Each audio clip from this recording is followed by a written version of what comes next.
But we were clear that the MK is no left party, by the way. You were very outspoken about that. We were very outspoken. Why do you believe that? Because there's some who think that there's a progressive element within the MK party. There are, of course, like in any organization, there will be progressive elements in any party. For example, the ideological grounding of Floyd, Shivambu, the Secretary General, is that he's left. The SSCP and its particular the YCL did very good job on him. He's well learned, he's well grounded, he's a Marxist, and he understands, and he's very articulate when it comes to the political economy of South Africa. And what I don't understand is how will he then see the former President Jacob Zuma as an ally in a left politics. That's what is beating me. With all of them who are left inside the SACP, because clearly President Zuma have demonstrated over and over that he is not left. He knows the left politics. So on one side of his mouth, he can articulate Marxism, Leninism, left politics and the vision. But on the other side of his lip, he is a traditionalist. He's backward, and he is a very conservative traditionalist. And so that's why on the other side of himself, he can find himself at ease with the most backward elements of society who demanding that the constitution must be scrapped. And on the other side, he can speak to workers and inspire them about a socialist future, which we called at some point. In fact, we wrote a paper on this when we were still in COSATU, when we talk about the zigzags in the politics of the ANC. You don't know what you stand for. When you talk to them this morning, you are hopeful that the Freedom Charter have not been thrown into the sea. And in the evening, they go and assure the markets in the dinner that things are going to stay in course. So the EFF is, the MK is that complication. So we were very sure that no, we don't need that. You don't need a party that is saying the current constitutional arrangement must be scrapped and that the people who are voted by the society must now be supreme and must write laws that no one can contest, and to make sure that they are in line with the constitution of the country. So you don't want to have an association with a party that would not want accountability in courts, and the executive will not be accountable to Parliament, and Parliament will not be accountable to the people.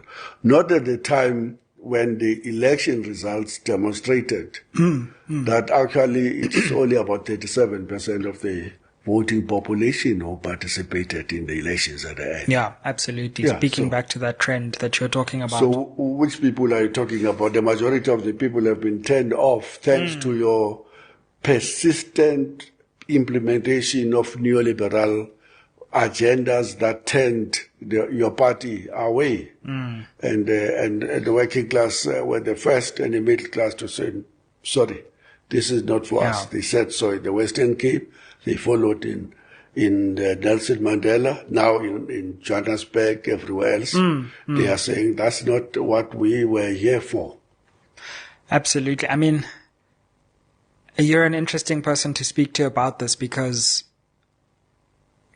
it seems to me that a lot of people within MK don't address the Zuma presidency as it happened in the ANC. And back then, there was a promise that there would be I remember for my sins defending the Polokwane outcome and saying, no, even though there are some question marks over Zuma, it means that the liberation movement is moving in a leftward direction. And of course, That didn't really happen, did it? I mean, now that we look back, there was no real progressive push under that presidency. No, there wasn't. The platform was absolutely progressive. Sure. It was. One of my strengths is to go into the detail in the discussion and use the organization to present research and well thought out propositions and argue them in private and public meetings. And so I have no doubt that the 14, 15 resolutions of Polokwane are progressive. And because out of that we could get the 5 priorities for the 2009 manifesto, which was a decent work agenda. And that decent work agenda was not just about decent work that will fall in the skies. It was reindustrialization in the context of the fact that we were deindustrializing in the alarming rate. It was control of the mineral and land. It was empowerment programs that are not elitist, but are genuinely about ordinary people. It was made the first priority. That was exciting. Secondly, we were absolutely sure that the issue of education has not been prioritized, and that the country has been led into this, what I call the yearly sermons about we are improving, look at our matric results, and we're going into the right direction. But the fault lines of the education system that is sidelining people. At sometimes 1 year, 52% of the people who would have started grade 12 didn't write the matric. That was not being addressed. That was not a priority.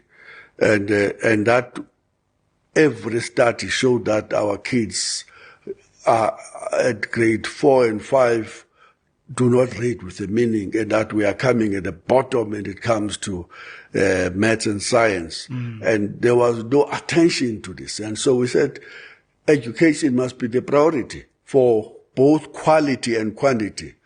And thirdly, we said the issue of health is absolutely critical. Any nation must have a healthy workforce to prosper. The issue of the national health insurance, we said all demand was reinforced. And fourthly, we said the issue of land, both for restitution, for return of the land, and for food security was absolutely important to that agenda. And lastly, we prioritize issue of crime and corruption. So if you use those 5, you will say no, none of that worked. The presidency of Zuma simply dismally failed the left project. Dismally. Some interesting things here and there. Sure.